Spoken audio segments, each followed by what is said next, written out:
Hello, and welcome back to another episode of Solid and Shade. And I need to take a drink because I forgot to in between recording the last one and this one. That's better. But as it turns out, I can sacrifice the saddle horse,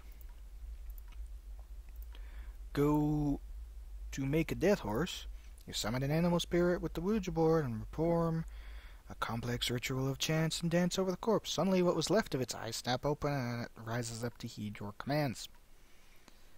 It is level 2, and it is faster than my other one. By level 2 I mean requires writing 2. The Necromancer's Nightmare is actually marginally better at speed, marginally worse at maneuver, and is better at charging, and has more hit points. I'm still going to be using the Necromancer's Nightmare when I unlock it. But at least I have a horse now, so you don't realize how much better I feel. But that leaves the last goal of, oh my god, that's a war party. They're going somewhere, that's for sure. But that leaves the final goal of creating a Pandora's box, and that is another war party, who are probably going to eat those mountain bandits. If they don't, I will. They are marginally faster than I am. I need to level again, so that way I can increase my pathfinding some more, so that way that doesn't happen.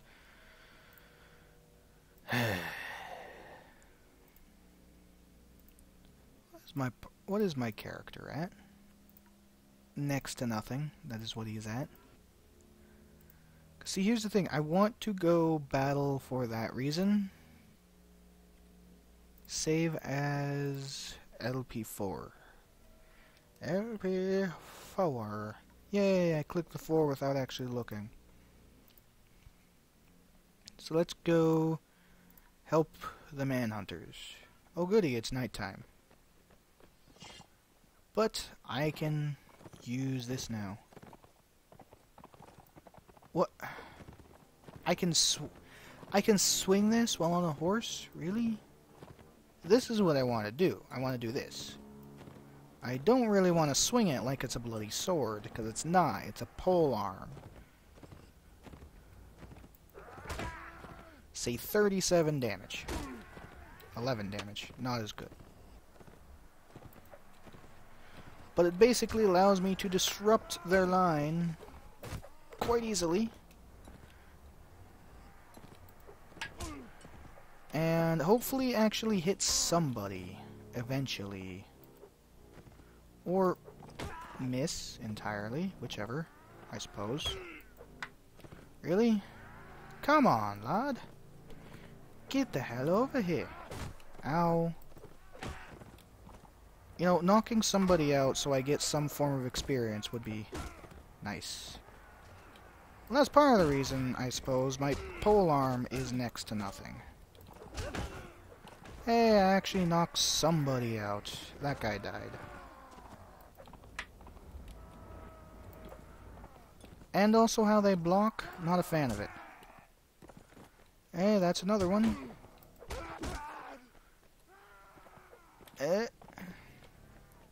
See, I know there's also a battle going on elsewhere because patchworks are getting killed by my zombies, but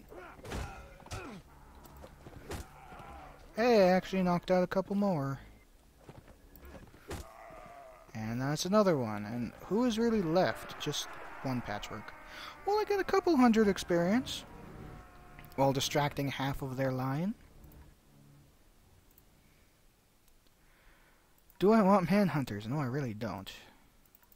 I do want to capture your people, though, so that way I can butcher them for stuff. Okay. Some soldiers are also ready to upgrade after that. So let's do that.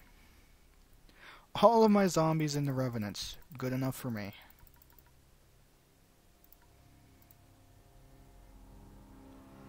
And save, because another battle arises, and this time it all goes to my men. Charge the enemy. seems mildly fitting how I'm doing this at night, by the way. Just figured I'd point that out, that it actually seems mildly fitting. And you know what else I didn't do? I didn't check how long the previous video actually ended up being, so I don't know how long I actually have to record this. So I'm just going to go roughly 25 minutes to half an hour, and probably say that and end up doing more because it's me, but that's beside the point. How you can block a giant skull with the smallest sickle in the world, I have no clue. Like, that's like a thing for cutting off fingers. Or, you know, cutting carrots and celery. Not so much an actual weapon.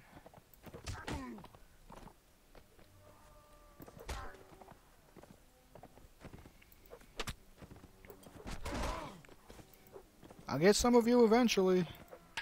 That's my motto and I'm sticking to it.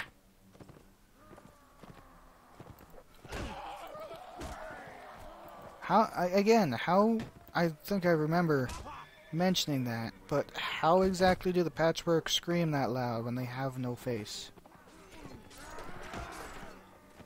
I have no mouth and I must scream. You'd figure that'd be in there somewhere. Yay! More victory for me. Also, it's mildly creepy that my horse lacks a mane, because I'm so used to actually looking at the manes of horses. Occurred to me after playing enough of regular warband. But that got one of my patchworks to upgrade to a horror. A horror has a horse, which means since it is only one, it is probably going to die or at least get knocked out the next time we go to war. But oh well, you win some and lose some, I guess. Let's go to Sargoth. How is my character himself? Getting closer. Let's go to Sargoth to sell some poop. And also just have a reason to go somewhere with the rest of the night, because I'm probably not going to be able to see anybody else. But believe me, those acolytes will not always be acolytes. They will... Ooh, village farmers. See if I can get rid of those. But those acolytes will actually scale with you, and you don't have any gold. By that I mean they will... Ah, poo. Oh, hello. My lord? By that I mean they will upgrade to stronger necromancers with stronger troops as you level. So taking advantage of them now is probably pretty nice. But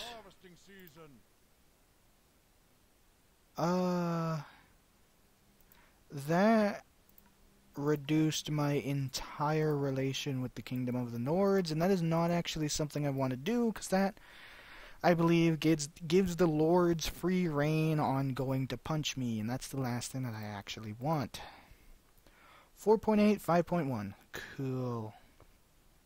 I'll catch you eventually. I'm faster than you are. Even if I'm going to chase you halfway across the world, I'm still going to catch you.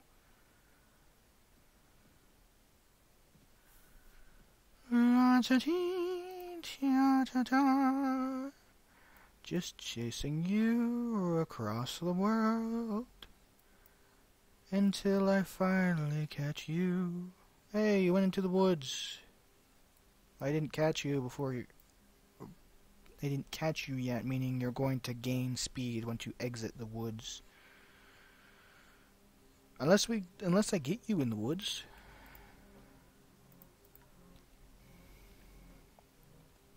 Oh goody, I start on the side of a cliff.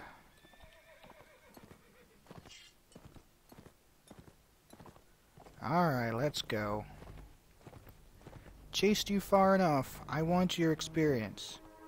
Your corpses are also nice, but mainly I desire your experience.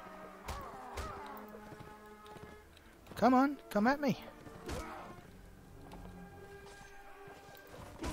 Hey, my patchwork, or my horror just killed somebody. my horror is also getting overwhelmed. However, because there is another horseman here, it is actually distracting the enemy.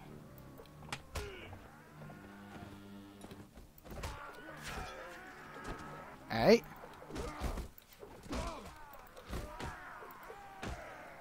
Got one. Got another. Got another. And another. Is that it? That's it. Well then. That was fairly easy, if I do say so myself. And just another body. Yay! I'm level 4. That means more pathfinding, more agility, and also put all of my points into pole arms. I didn't actually spend any last level either, so... Oh, hello, who are you? I know you're over there. You're probably faster than I am. Then again, you're possibly not, because I have... Aww. It'd take even longer to catch you, and you're just as fast as I am. To Ravidin.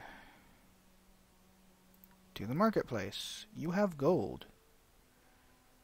However, I don't have enough stuff to sell to you to get said gold.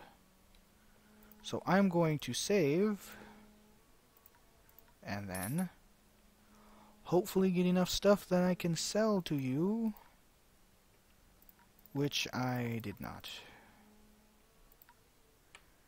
I need to pay a little bit more than what I have, and I can't really sell any of this stuff.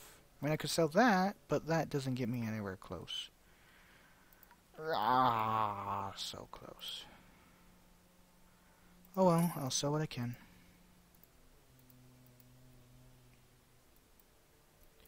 Maybe if I go to Ruvan over here and raid it, maybe Ravidin won't have lost its thing just yet. Those are Sea Raiders who go much faster than I do. And they were actually scared of me. That is very nice to know that they're scared of me. Because that means they won't actively try and come after me. Now once again, save before I do this, just in case bad things happen. Take the supplies. And also steal cattle. You failed to steal any cat. Really? I failed to steal cattle? Come on, go that way, dang it. Telling you to go toward Ravidin and you keep going sidewards through the flipping tree line. Jesus. Alright. So the marketplace. Go goods. Sell all of that. And then it just went to nighttime, didn't it? Yes, so I'm going to save and rob more stuff. Silver? A lot of silver, actually. Inventory full. Let's get rid of the graveyard soil. Well, oh my word, you have a lot of furs. Let's buy that. Open the Necronomicon and go to the Pandora's box. Requires bones and entrails. Let's make sure I have enough inventory space. I should do if I butcher somebody, but what I'm also going to do is raise 5 zombies. Open the Necronomicon. Dismember a corpse. Open Necronomicon. And Pandora's box. Create a box of human bones and then lay it with gold. As the final touch, you dump a bucket of entrails inside and quickly pull your hand back as the lid snaps shut. We now have Pandora's box, which I'm guessing... Oh, +1 to trade. I was guessing it'd be +1 to inventory management, because, you know... Well, I mean, I guess trade, because you can duplicate the items that you're trading with or something. But most importantly, this has... Oh, I don't want to do that. I want to go to my party. I can raise 2 more zombies, so I'm going to do that. Yes, actually, do I have patchworks? I do. I'm going to raise 5 more. Zombie, plus 5. And then my party is full. Upgrade another revenant to a horror. Okay. I am going to save, and then we're going to have some fun, because I was holding off on this until I was ready to go back there, with old Zendar. Because the rest of this video is going to be me talking and getting things from him. So if that doesn't interest you, you can cut the video short now, and then all of the views plummet. But no, I'm going to be talking to him about the various things. You're creepy as hell. Necronomicon, skeleton, all of these things I'm going to talk about him. And the Dark Legends of Calradia have a lot of things in it. It's actually a lot. That was actually a lot more than I thought. I think I'll actually do a separate video after this for that reason. I'll have a bonus video of just reading all of these things. So, what is my rank? You're a practitioner of necromancy. You have gained my notice of tougher metal ye are made. I'm also dropping the voice for the Blood Fountain because I've already been recording for a while. I just recorded Europa and I was like, you know what, I'm going to record this as well. So my voice couldn't handle doing the Blood Fountain now, let alone how I'm going to be reading all of that stuff directly after this. Once you have completed your practitioner studies of each of the 10 chapters of Practitioner Necromancy section in the Necronomicon, you will be eligible to create the Fleshburner's Char, the Plague Doctor's Remedy, and the Blood Purger's Eulogy. Improve necromancy sets and pass to the rank of adept. Make me an adept. You are an adept of necromancy. Necromancy. And find me watching you. Oh boy. You show potential for great evil. Once you have completed your practical studies in each of the 6 chapters of the Adept Necromancy section of Necronomicon, you will be eligible to create the Hellraiser's Abitor, the Shadow Lord's Presence, and the Artificer's Tools, elite necromancy sets, and pass to the rank of Summoner. And plus that brought in more things for me to ask about there. So I must beg my leave. What do we got in terms of level 3? Oh, some of these things are going to be really nice. Philosopher's Stone, I believe, is really nice. The Preserving, the Boiling, and the Burning. Those are also things that I know of that I'll go over momentarily. Philosopher's Stone. Heart, Brain, Diamonds, and Gold. Oh boy. Necronomicon describes the grand achievement of the alchemist. An artifact known as the Philosopher's Stone, a necessary artifact and sometimes an ingredient, meaning I'll have to make more of these, things that require diamonds and gold later on. For advanced necromancy, it gives the owner power over life and death, and for an offering of blood, it can transmute iron into gold. That's a hint. It is also a money maker, which means if you can get iron, you can get gold. I believe you can actually possibly cheese the game a little bit. You know, I think I will. In Suno, I will see if I can, because I'm not sure if it's implemented in the original, but I know in Warband you can go up to Guildmasters of Towns and buy land to make tools, or, well, make resources for you. They'll be like, buy wool, they export cloth, and sell the cloth. Either you can pick it up yourself, or you can have them automatically sell it, and then you get money for it. However, I could have a place to make tools, tell them to not... Actually, no, that wouldn't work, because that would tell them to not sell the tools instead of not making anything. Never mind. That was a whole long explanation for nothing, because I was thinking I could cheese it to, have them keep the iron in their inventory, And then I could take the iron, turn it into gold, and be like that. The black ring. Death feet, oil, silver, and tools. I could probably do that, actually.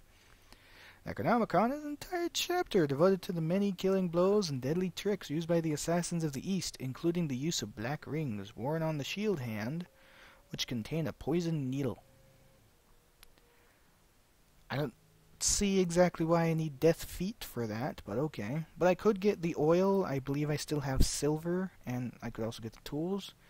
The burning. Oil and an undead minion or mount, and also requires a philosopher's stone. Necronomicon describes how, with the aid of a philosopher's stone, burning an undead minion or an undead mount with oil will increase its overall speed. I'll probably do that with my mount.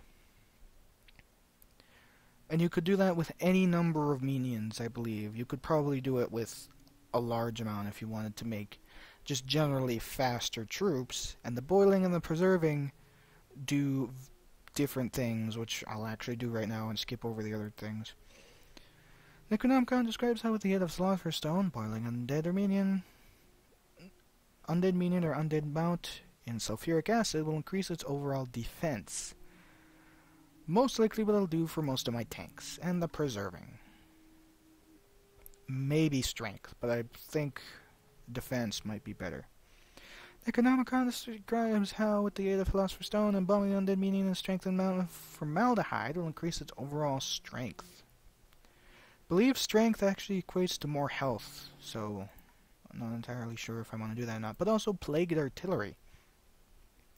Necronomicon goes in great detail about siege siege warfare, especially the use of pox-laden sheets, brimstone, shards of pottery, and the corpses of horses as catapult projectiles. Sulfuric acid, pottery, and linen, basically everything that we would use as plagued artillery.